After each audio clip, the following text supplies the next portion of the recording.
Hola amigos, Somos los Cazadores de Libros y hoy en nuestro programa Leyendo el Quijote, capítulo 16. comenzamos la lectura de hoy.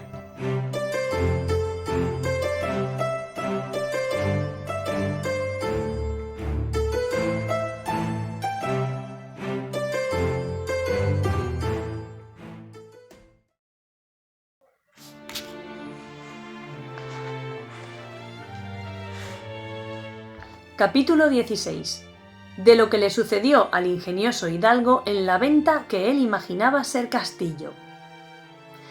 El ventero, que vio a Don Quijote atravesado en el asno, preguntó a Sancho que qué mal traía. Sancho le respondió que no era nada, sino que había dado una caída de una peña abajo y que venía algo brumadas las costillas. Tenía el ventero por mujer a una, no de la condición que suelen tener las de semejante trato, porque naturalmente era caritativa y se dolía de las calamidades de sus prójimos. Y así acudió luego a curar a Don Quijote, y hizo que una hija suya doncella, muchacha y de muy buen parecer, la ayudase a curar a su huésped.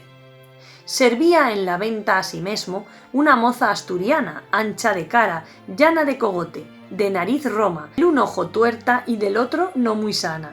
Verdad es que la gallardía del cuerpo suplía las demás faltas. No tenía 7 palmos de los pies a la cabeza, y las espaldas, que algún tanto le cargaban, la hacían mirar al suelo más de lo que ella quisiera. Esta gentil moza, pues, ayudó a la doncella, y las dos hicieron una muy mala cama a Don Quijote, en un camaranchón que, en otros tiempos, daba manifiestos indicios que había servido de pajar muchos años, en la cual también alojaba un arriero, que tenía su cama hecha un poco más allá de la de nuestro Don Quijote. Y aunque era de las enjalmas y mantas de sus machos, hacía mucha ventaja a la de Don Quijote, que sólo contenía 4 mal lisas tablas sobre 2 no muy iguales bancos, y un colchón que en lo sutil parecía colcha, lleno de bodoques, que, a no mostrar que eran de lana por algunas roturas, al tiento, en la dureza, semejaban de guijarro, y 2 sábanas hechas de cuero de adarga, y una frazada cuyos hilos, si se quisieran contar, no se perdiera uno solo de la cuenta. En esta maldita cama se acostó Don Quijote, y luego la ventera y su hija le emplastaron de arriba abajo, alumbrándoles Maritornes, que así se llamaba la asturiana. Y como Albizmalle viese la ventera tan acardenalado a partes a Don Quijote, dijo que aquello más parecían golpes que caída. No fueron golpes, dijo Sancho, sino que la peña tenía muchos picos y tropezones, y que cada uno había hecho su cardenal. Y también le dijo: haga vuestra merced, señora, de manera que queden algunas estopas, que no faltará quien las haya menester, que también me duelen a mí un poco los lomos. De esa manera, respondió la ventera, también debistes vos de caer. No caí, dijo Sancho Panza, sino que del sobresalto que tomé de ver caer a mi amo, de tal manera me duele a mí el cuerpo, que me parece que me han dado 1000 palos. Bien podrá ser eso, dijo la doncella, que a mí me ha acontecido muchas veces soñar que caía de una torre abajo y que nunca acababa de llegar al suelo, y cuando despertaba del sueño, hallarme tan molida y quebrantada como si verdaderamente hubiera caído. Ahí está el toque, señora, respondió Sancho Panza, que yo, sin soñar nada, sino estando más despierto que ahora estoy, me hallo con pocos menos cardenales que mi señor Don Quijote. ¿Cómo se llama este caballero?, preguntó la asturiana Maritornes. Don Quijote de la Mancha, respondió Sancho Panza, y es caballero aventurero, y de los mejores y más fuertes que de luengos tiempos acá se han visto en el mundo. ¿Qué es caballero aventurero?, replicó la moza. Tan nueva sois en el mundo que no os lo sabéis vos, respondió Sancho Panza.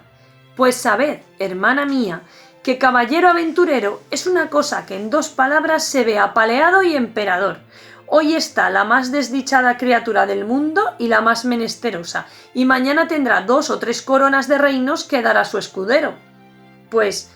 ¿cómo vos, siéndolo deste tan buen señor, dijo la ventera, no tenéis a lo que parece siquiera algún condado?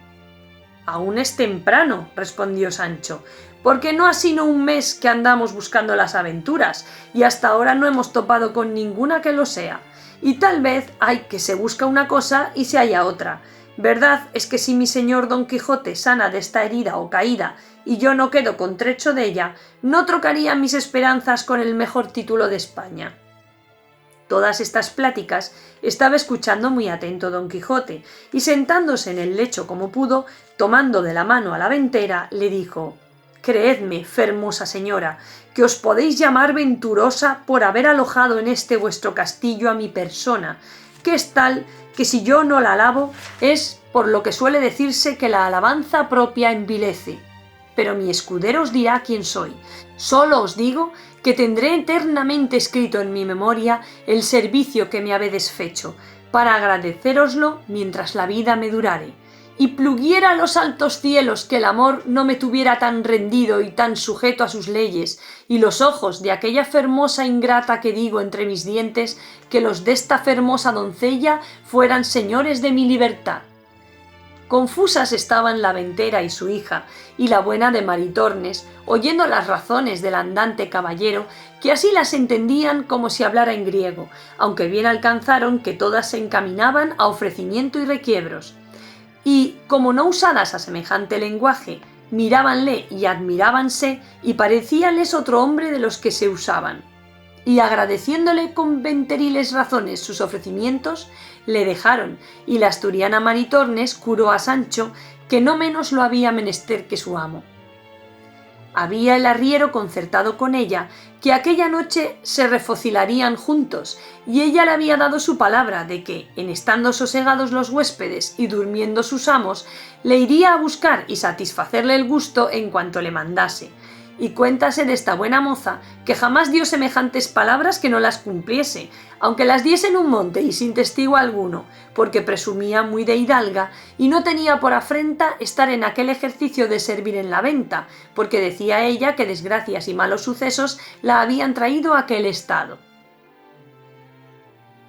El duro, estrecho, apocado y fementido lecho de Don Quijote estaba primero en mitad de aquel estrellado establo, y luego junto a él hizo el suyo Sancho, que sólo contenía una estera de enea y una manta, que antes mostraba ser de angeo tundido que de lana. Sucedía a estos dos lechos el del arriero, fabricado, como se ha dicho, de las enjalmas y de todo el adorno de los dos mejores mulos que traía, aunque eran 12, lucios, gordos y famosos, porque era uno de los ricos arrieros de Arévalo, según lo dice el autor de esta historia, que de este arriero hace particular mención, porque le conocía muy bien, y aún quieren decir que era algo pariente suyo. Fuera de que Cide Hamete Benengeli fue historiador muy curioso y muy puntual en todas las cosas, y échase bien de ver, pues las que quedan referidas, con ser tan mínimas y tan rateras, no las quiso pasar en silencio.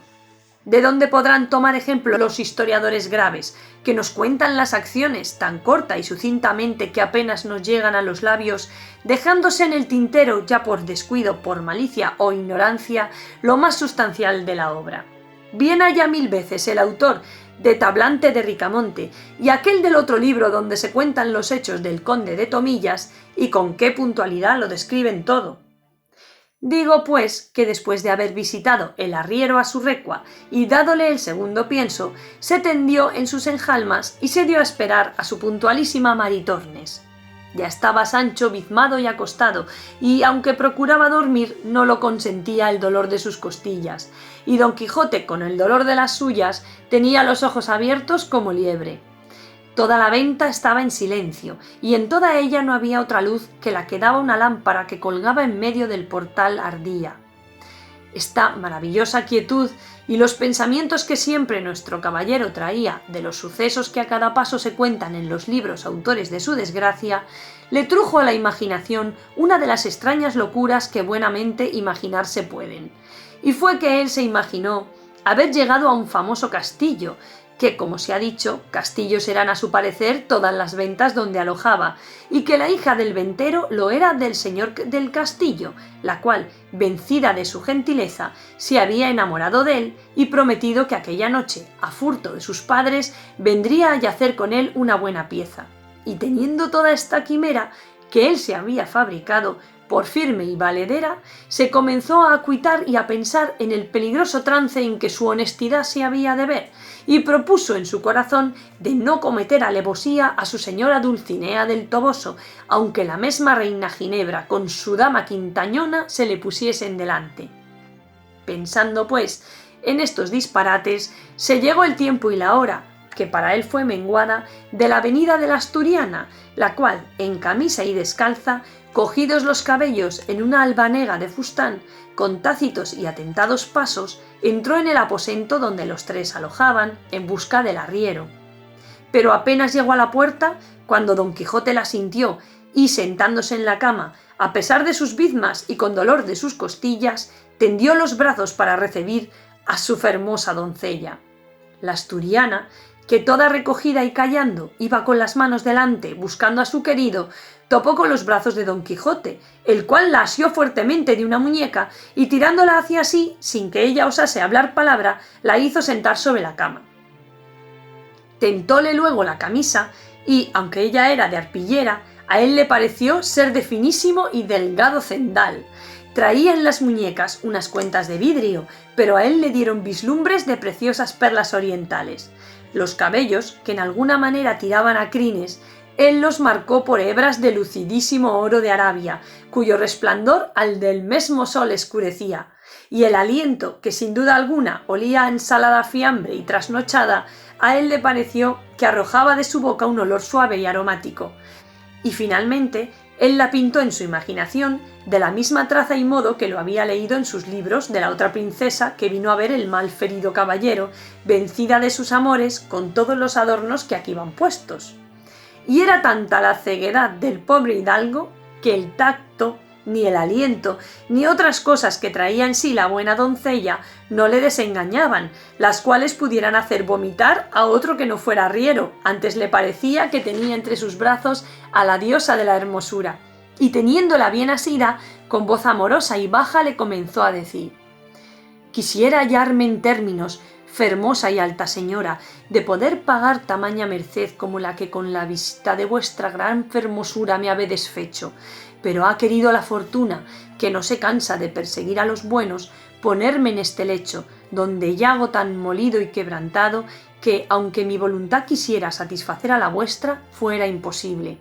Y más, que se añade a esta imposibilidad otra mayor, que es la prometida fe que tengo dada a la sin par Dulcinea del Toboso, única señora de mis más escondidos pensamientos, que si esto no hubiera de por medio, no fuera yo tan sandio caballero que dejara pasar en blanco la venturosa ocasión en que vuestra gran bondad me ha puesto».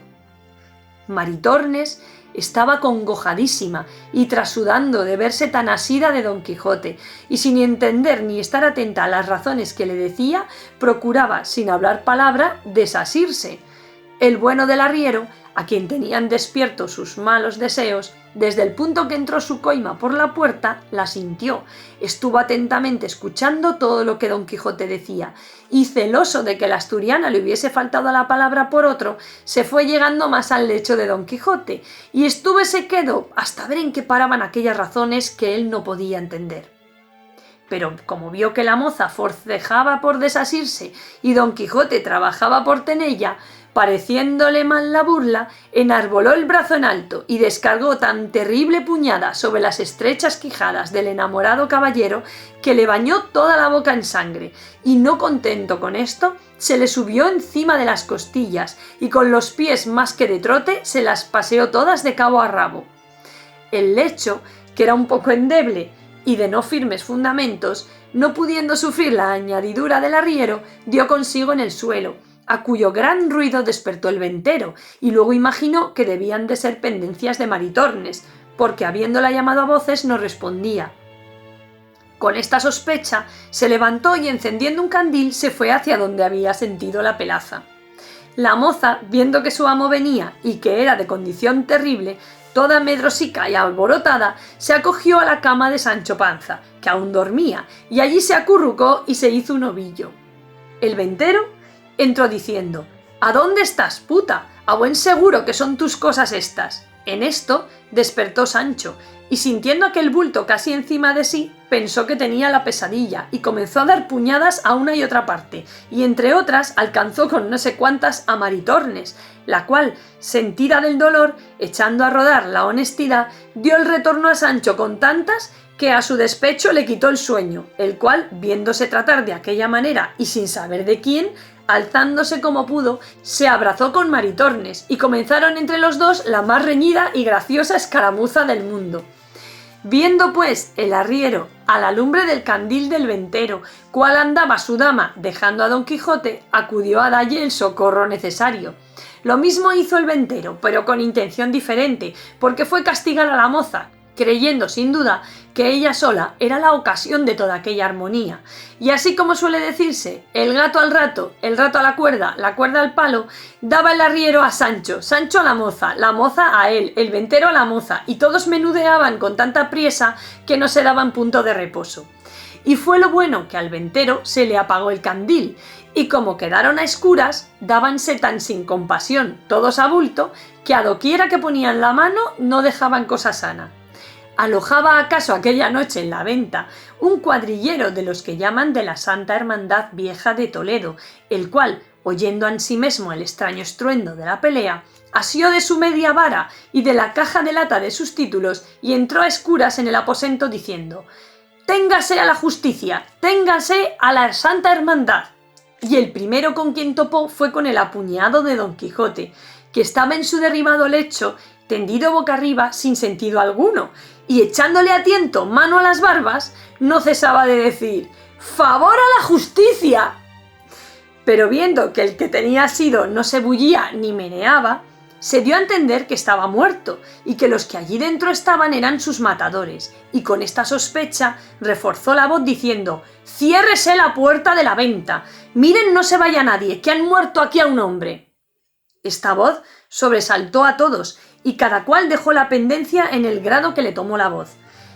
Retiróse el ventero a su aposento, el arriero a sus enjalmas, la moza a su rancho. Solos los desventurados Don Quijote y Sancho no se pudieron mover de donde estaban. Soltó en esto el cuadrillero la barba de Don Quijote, y salió a buscar luz para buscar y prender los delincuentes, mas no la halló, porque el ventero de Industria había muerto la lámpara cuando se retiró a su estancia, y fuele forzoso acudir a la chimenea, donde con mucho trabajo y tiempo encendió el cuadrillero otro candil.